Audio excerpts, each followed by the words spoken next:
Picture this.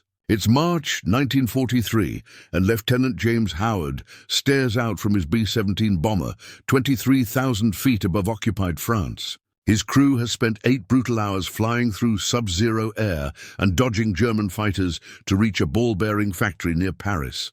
The bombardier calls, "Bombs away!" with confidence. 30 seconds later, Howard watches through his binoculars as all 12 500-pound bombs detonate harmlessly in a wheat field half a mile off target. They weren't alone. Out of 228 bombers in formation that day, only 19 landed anything close to their intended targets. An 8% success rate, and that was considered decent. The truth of American strategic bombing in early World War II was grim, and few wanted to admit it. In Washington, generals promised Congress that precision daylight bombing would win the war. They had charts, models, and absolute confidence. But over Europe, crews were discovering a brutal reality, dropping bombs from 4 miles up, traveling at 180 miles per hour while flak burst around you and enemy fighters slashed through your formation, made precision nearly impossible. The Army Air Forces estimated they needed a circular error probable of about 1,000 feet to destroy key industrial sites, meaning half the bombs had to fall within that radius. Sounds reasonable, right? Wrong. By mid-1943, the real CEP for 8th Air Force missions hovered around 3,200 feet, and some raids were far worse. Take the first Schweinfurt raid in August 1943. Bombers dropped 724 tons of explosives on factories producing 40% of Germany's ball bearings.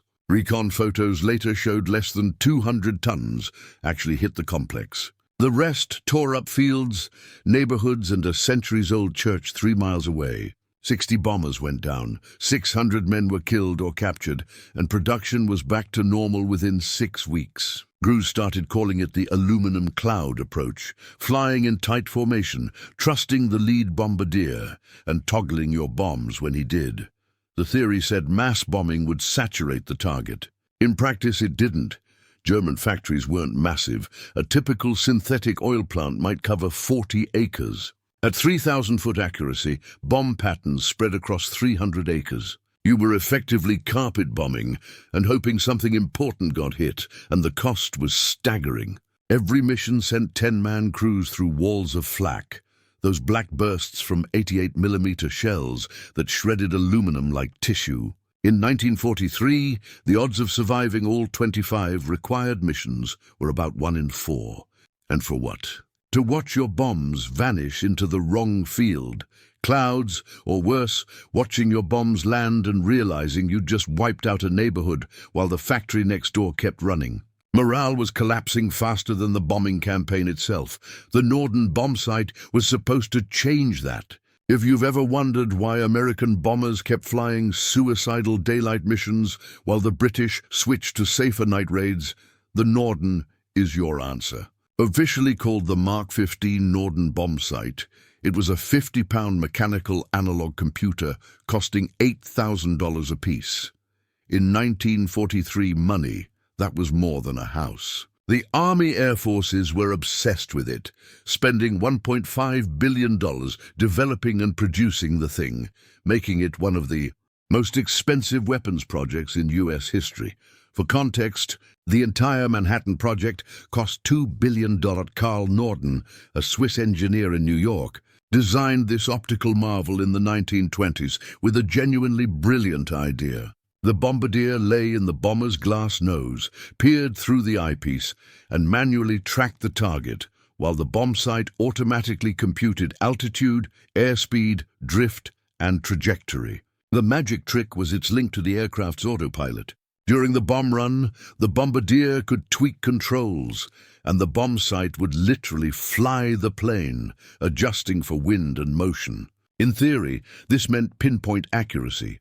Army demonstrations showed bombers dropping practice bombs into 100-foot circles from 20,000 feet. Promotional films bragged that you could drop a bomb into a pickle barrel from 4 miles up.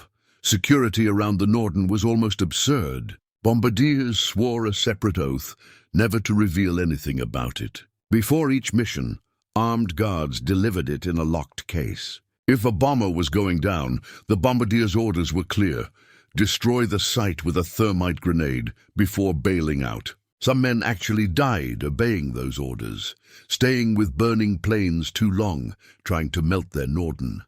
The military truly believed that if Germany got one, America's edge would vanish overnight. But here's the bitter punchline: the Germans already had the Norden's secrets and didn't even care. A spy named Hermann Lang had stolen the blueprints back in 1938. German engineers studied them, shrugged, and went back to their own Lotfern 7 bombsight. Why? Because they'd already built something just as good. Figured out what American crews were about to learn the hard way. The Norden's precision was purely theoretical. It assumed endless time over the target, no defensive fire, clear skies, and smooth air. Combat over Europe offered none of those luxuries. The first wake-up call came from the targets themselves. German factories weren't helpless buildings in open fields. They had smoke generators capable of blanketing entire industrial zones within 5 minutes of an alarm. By late 1943, German doctrine required every major site to maintain enough smoke to hide itself for half an hour. Bombardiers would line up perfectly, watching their target clearly, and just as they were about to drop, poof, it disappeared under a man-made fog. At that point you were guessing, and the Norden couldn't guess. Then came the other reality: combat. The Norden demanded a straight, level bombing run of at least 3 minutes to compute accurately. But flying straight for 3 minutes over Germany meant painting a giant bullseye on your plane for every flak battery below. Pilots quickly learned that evasive maneuvers kept you alive, but made the bombsight useless. It couldn't handle sudden altitude shifts or sharp turns. So crews faced a deadly choice: fly steady and die, or dodge and miss. German flak gunners weren't just defending, they were running an industrial-scale killing machine. By 1943, Germany had built the most advanced anti-aircraft network in human history, and it was tearing the 8th Air Force to pieces. The backbone of that system was the 88mm flak gun, officially the flak 18, 36, or 37, depending on the model. You've probably heard of the 88 as a tank killer, and it was, but its main job was destroying bombers. Germany produced around 21,000 of these guns during the war, with roughly 10,000 guarding major industrial targets across occupied Europe. What made the 88 so terrifying was its power and precision. It could launch a 20-pound high-explosive shell up to 32,000 feet, firing 15 to 20 rounds a minute. Each shell had a timed fuse set by hand for the bomber's altitude. It would climb, burst at the set height, and spray thousands of razor-sharp fragments moving faster than sound. One shard the size of a thumb could rip through aluminum, snap control cables, ignite fuel, or kill instantly, and they never fired alone. German gunners operated in batteries, dozens of 88s covering the same patch of sky. A key target, like the Ruhr Valley, might have 40 to 60 heavy guns overlapping their fire zones. Fire control radar, like the Würzburg system, could track entire bomber formations from 40 miles away, feeding live data into gun directors. The Germans had turned the skies into a perfectly calculated death trap. They literally had mechanical computers at each battery that crunched altitude, speed, and heading, then spat out firing solutions. Crews could set their fuses and open up long before American bombers even saw the target. On a big raid, you'd have hundreds of guns sending thousands of shells up, creating what crews called flak fields, whole patches of sky gone black with explosions. The math was ugly and clear. If you flew through heavy flak at 18,000 FT, you sat in the worst kill zone, where German guns were deadliest. At that height, crews said the bursts were so thick you couldn't see through them. The noise was like being inside a giant metal drum being pounded. Survivors called it endless thunder, mixed with the sharp rattle of shrapnel hitting the plane. Navigator John Morris of the 301st wrote after a Bremen mission, "Counted 127 holes in our ship. Don't know how we made it. Jenkins bled out in the waist before we crossed the channel. He was 19, so American planners made a logical choice: climb higher. By mid-1943, formations were flying at 25,000, 27,000 FT, sometimes pushing 30,000. Up there you were above most flak, and German fighters had more trouble. The catch was the cold and thin air. At 25,000 ft it's about 40 degif. Engines lost power, and crews needed heated suits and oxygen to survive. Worse, higher altitude wrecked bombing accuracy. Remember the Norden bombsight's promise of pinpoint drops from 25,000 FT. Every problem at 18,000 FT got far worse up high. Winds weren't 20-30 millipasms now. They could be 80, 100, even 120 millipasm. Jet streams weren't known then. Crews only knew bombs sometimes drifted miles. Clouds that looked thin from above could hide the target. Temperature layers bent light and ruined sights. Nobody planned offset bombing. It was born from panic, luck, and one navigator's mistake over Schweinfurt in October 1943. The second Schweinfurt raid was already a catastrophe. 291 bombers went. 60 were shot down, and 17 more so badly hit they never flew again. A 26% loss in one mission. But in the reports was a strange note.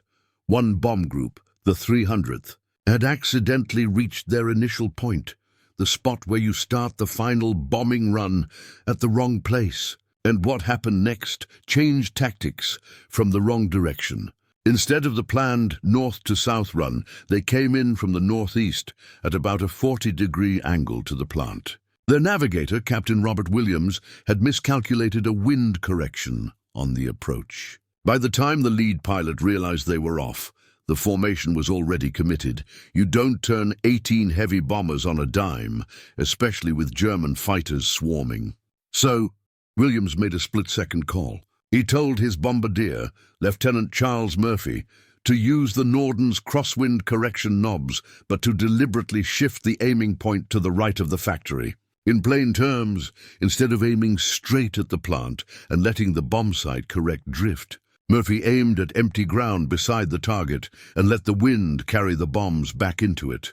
The results were caught on every bomber's strike camera. While most groups that day hit at their usual 8 to 12% rate, the 305th's pattern walked straight through the factory complex. 42% of their bombs landed inside the target area. At first, analysts called it luck. Williams insisted it wasn't and ran the numbers. The Norden had a built-in assumption that wrecked high-altitude accuracy. It expected you to fly straight toward the target with wind either from ahead or behind. Its drift math handled headwinds and tailwinds fine, but at 25,000 feet over Germany, the wind rarely lined up with your run. It blew from the side, pushing the whole airplane sideways. That created a crab angle. The plane's nose pointed into the wind, so the ground track stayed straight. When bombs were released while crabbing, they kept both forward speed and side drift. The Norden could predict the forward path, but its side drift correction assumed you were pointing directly at the target. When you weren't, its numbers were off by hundreds of feet, and the stronger the crosswind, the worse the error. At high altitude, crosswinds were almost always strong. Williams's accidental trick was simple and game-changing. If you deliberately approached at an angle to the wind and offset your aiming point sideways from the factory, you could use the crosswind to walk the bombs onto the target. The bombardier would pick a reference, a road junction, a river bend, or a lone building located directly crosswind of the plant, and aim at that mark. As the bombs fell 4 miles through the air, the wind shoved them sideways, bringing them onto the real target. The genius was in the geometry. At a 40-50 degree offset, the wind did most of the work. Bombs drifted in a steady, predictable way, and because you planned for that drift from the start, your pattern tightened up. Instead of scattering into a long oval along your track, bombs moved sideways in a narrow line. It sounds odd. You aimed away from what you wanted to hit, but the physics didn't lie. The math for offset bombing wasn't hard, but it forced bombardiers to change how they thought. Old doctrine said, aim at the target and let the Norden do the rest. Offset bombing said, forget the target for a moment. Think wind triangles. Every bombardier had learned wind triangles in navigation class, but most treated them as bookwork. Now those triangles meant the difference between hitting a factory and blowing up a hospital 3 blocks over. Here's the math in plain terms. Say you're at 25,000 FT, ground speed 180 mph, and a 90 mph crosswind blows west to east. Bombs take about 60 seconds to fall. That minute gives forward momentum of roughly 3 miles along your track, while the crosswind pushes them about 1.5 miles sideways. If you simply aimed at the factory, your bombs would land 1.5 miles to the east, wherever that happened to be. The offset fix flips the plan. You come in at a 40-50 degrees angle from the west, with the wind on your left, so the wind will shove bombs toward the plant. The bombardier picks an offset aim point, say a rail yard placed where the wind will carry the bombs from, tracks that mark in the Norden, sets the crosswind correction, and releases. The bombs fall, the wind pushes them from the rail yard into the factory, and if the math is right, they hit on arrival. That made wind measurement vital. Navigators used the double drift method on approach. Take 2 drift readings at different points, compare how much wind pushed the plane, and from that compute wind speed and direction. Good navigators could get wind fixes accurate enough to make the offset trick work. Data within 5 miles per hour of actual wind, and that was enough to make offset bombing work. The jump in accuracy was astonishing. 8th Air Force trials in late 1943 showed that 45 degrees offset runs cut seep from 3,200 feet down to around 1,100. Almost exactly the 1,000-foot precision standard planners had once dreamed of. The best bombardier navigator teams could hit within 800 feet on clear days. That might sound crude compared to modern GPS-guided weapons, but in 1943 it was a revolution. For the first time, bombs were landing inside factory walls instead of ploughing up farmland. The method demanded flawless teamwork from 3 men: the navigator, the bombardier, and the pilot. The navigator had to lock in wind data and pick the perfect offset point. The bombardier had to trust those numbers completely and aim at a reference spot his instincts told him was wrong. And the pilot had to hold a steady course and altitude while flak burst all around, resisting the urge to jink or dive. One slip and the whole system failed. Back to random bombing. Training quickly became the choke point. Bombardiers who'd spent months learning to aim straight at targets now had to unlearn that habit. It was like teaching a basketball player to look at the backboard instead of the rim. Everything in your brain fought it. The Army Air Forces built special schools in Florida and Arizona where crews practiced offset runs on mock German plants, flying the patterns over and over until the geometry became second nature. Veteran combat crews were even pulled back to England for refresher courses, proof of how seriously command took it. By January 1944, the 8th Air Force faced a rare kind of problem: success. They'd found something that actually worked and now had to teach it to 12,000 airmen spread across 40 English bases while still fighting the war. General James Doolittle, who took command that month, saw the data and made offset bombing his top training priority. He ordered Brigadier General Fred Anderson, his operations chief, to retrain every bombardier and navigator in the theater within 6 weeks. Anderson's reply was reportedly unprintable, but he pulled it off. The program started with the lead crews, the most experienced men at the front of each formation. They set the standard, and every other crew followed their bombs in.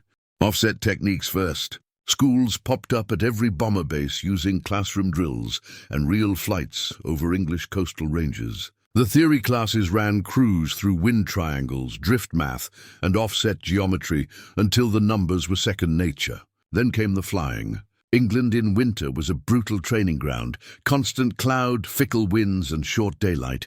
But that was useful.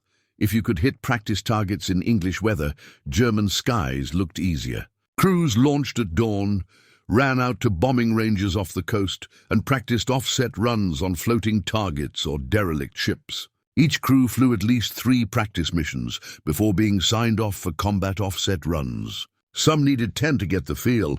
What made retraining stick was veterans teaching veterans. This wasn't a classroom tutor with a pointer. It was Lieutenant Murphy of the 305th, the man who'd stumbled onto offset at Schweinfurt, standing in a freezing Quonset hut, showing other bombardiers exactly what he'd done. Captain Williams taught the navigator work, walking men through his wind fixes with real mission logs. When students balked at aiming away from the target, instructors rolled strike camera footage. Here's traditional bombing at 9%. Here's offset at 38%. The numbers spoke. Doctrine changed alongside training. In February 1944, the 8th rewrote tactics. Field Order 259, on February 20th, officially authorized offset approaches when crosswinds exceeded 40 mm, and commanders got briefing packs with preferred approach angles for major German targets. Schweinfurt, from the northeast at 45 degrees. The Ruhr complex is best hit with 50-degree offsets from the west. Implementation wasn't painless. Stubborn, battle-hardened pilots resisted. In March 1944, a 91st Group pilot refused an offset to Brunswick and insisted on the old straight-in run. His crew missed by half a mile, and he was quietly moved off combat duty. Doolittle made it clear, adapt or step aside. By April 1944, the offset method was rolling out fast. Offset bombing had become standard procedure. Mission briefings now included a dedicated wind section, where meteorologists gave expected wind speeds and directions at bombing altitude. Navigators received pre-calculated offset headings based on those forecasts, and if conditions changed en route, they used lookup tables to recalculate on the fly. The method was being systematized, so even average crews could get results that once took exceptional skill. The numbers improved fast. By March 1944, average CEP across 8th Air Force missions fell to about 1,250 feet, roughly a 60% gain from December 1943. More importantly, bombs hitting inside target areas rose from 11% to 27%. That still meant 3/4 of bombs missed, but it was a real leap in effectiveness. Factories that had needed 4 or 5 raids to hurt could now be crippled in 2. D-Day was the offset technique's ultimate trial. On June 6, 1944, the success of the Normandy landings depended on Allied bombers destroying German coastal strongpoints before the troops hit the beaches. These were not simple gun pits, but reinforced concrete bunkers with walls up to 8 feet thick and artillery that could smash landing craft from 3 miles out. Intelligence had spotted 49 major batteries along a 50-mile stretch, and everyone had to be neutralized or thousands of soldiers would die in the surf. The 8th Air Force took responsibility for Utah and Omaha.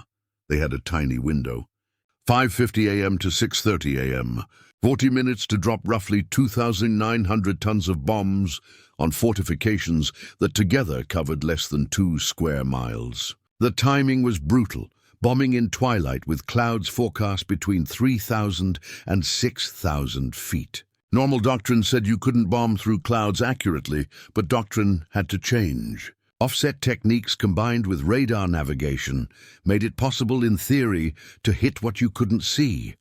Pathfinder planes with H-2X radar led each formation. That radar could sketch the coast through clouds by showing the land-water boundary. Navigators picked out distinctive radar features, river mouths, peninsulas, shoreline curves, and used those as offset reference points. The math was the same as visual offset runs, but done with radar echoes instead of sight. Bombardiers tracked the radar mark, calculated wind drift that would carry bombs from that point to the battery, and released. The D-Day execution was chaotic.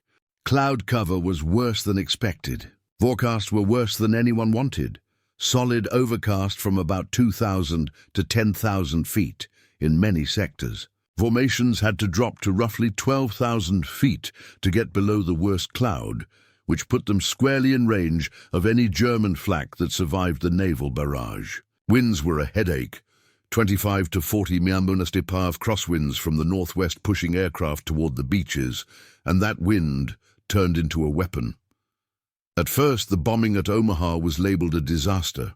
Most bombs fell inland, punching craters in fields and roads behind German emplacements. Post-invasion analysis estimated only about 31% of Omaha's fortifications took direct hits during the air attack. But early reports missed a crucial detail. Utah's offset approaches were devastatingly effective. At Utah, bombardiers came in on a 45-degree offset from the northeast, with crosswinds pushing their loads toward the shore.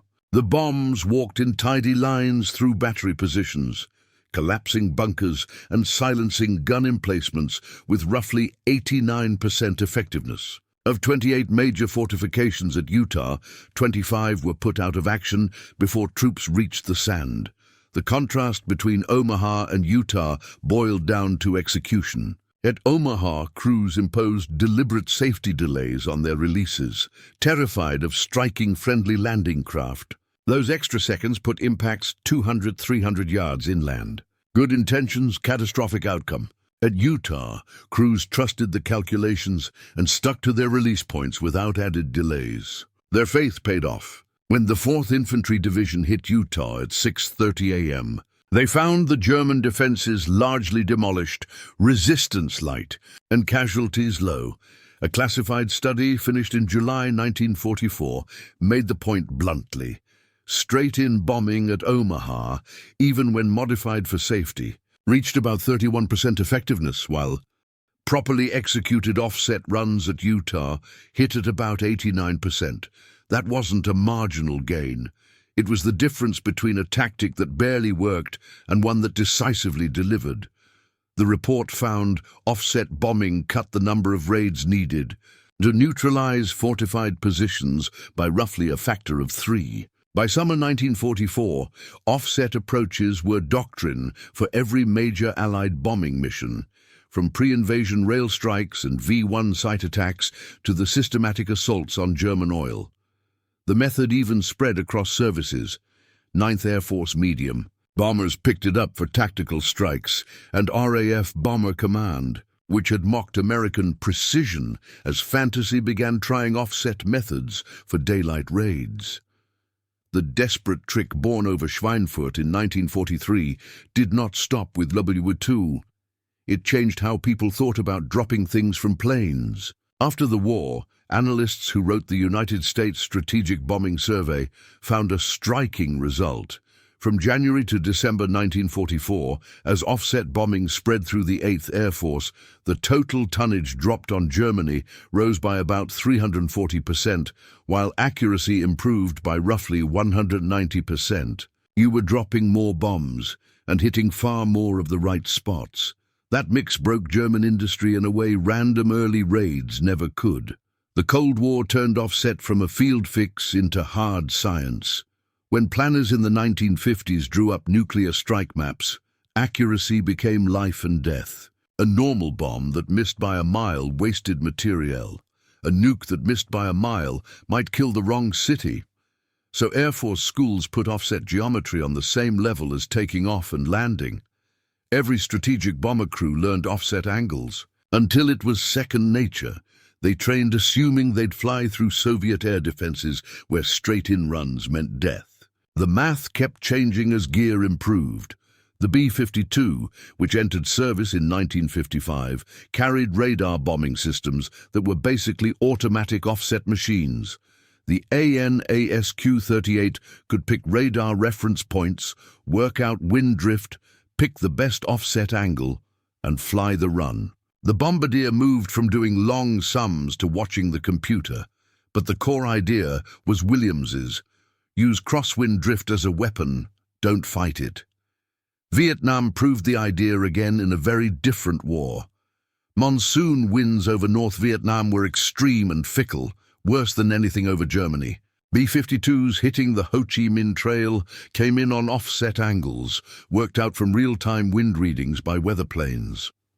Dropping from 30,000 FT through winds over 150 mph, they still managed enough accuracy to make interdiction work. Post-strike. Photos showed that the arc light missions, the code name for those B-52 raids, had real effect. Had average CEPs under 1,500 feet, remarkable given the brutal weather. Then came precision-guided weapons, and for a while, offset bombing looked obsolete. Why wrestle with wind triangles when a laser-guided bomb could steer itself straight into a window? The 1991 Gulf War seemed to prove it. TV screens showed smart bombs diving through ventilation shafts, and analysts declared manual bombing a relic. Computers and GPS would handle everything from now on. Except they were wrong, because they forgot about electronic warfare. Modern defenses don't just shoot. They blind and deceive. They jam GPS, spoof coordinates, and flood targeting systems with noise. Suddenly those smart bombs become dumb again. And when that happens, you're back to the same problem the 8th Air Force faced in 1943, how to hit a target when your fancy tech goes dark. The modern Air Force's answer is the same as it was back then: offset bombing. Today's doctrine for GPS-denied environments trains bomber crews to find radar-visible landmarks, calculate drift by hand, and strike using geometry, not satellites. Even the B-2 Spirit, the stealthiest aircraft ever built, has offset bombing baked into its mission software, not as a backup, but as a core feature. In stealth missions where turning on targeting sensors would reveal your position, passive offset attacks let you strike silently. Crews use synthetic aperture radar to pick out reference points, compute the ideal offset angle to let the wind carry weapons onto target, drop, and vanish. The enemy only realizes what happened after the explosions start. Even drone warfare uses the same principle. Reaper and Predator pilots facing strong crosswinds often aim using offset points before launching Hellfires. The missiles guide themselves in the final seconds, but that first firing solution still uses offset geometry. It's quicker and saves fuel. 80 years later, the wheel has come full circle. What began as a desperate fix over Schweinfurt is now essential doctrine again. Modern militaries assume GPS will fail in any war with a major power, so flight schools are once more teaching wind triangles and offset math. Pilots practice offset runs on bombing ranges, just like their grandfathers did. Someone at the Pentagon clearly read the old after-action reports and realized the truth. When high-tech fails, geometry still wins. Robert Williams and Charles Murphy never intended to change the future of air warfare when they aimed at the wrong target in 1943. But real innovation often starts that way, solving a crisis so elegantly that it outlives the crisis itself. Dropping bombs sideways and letting the wind guide them wasn't just a wartime improvisation. It was a timeless lesson in physics, geometry, and ingenuity, proof that sometimes the smartest move is aiming a little off to hit dead center.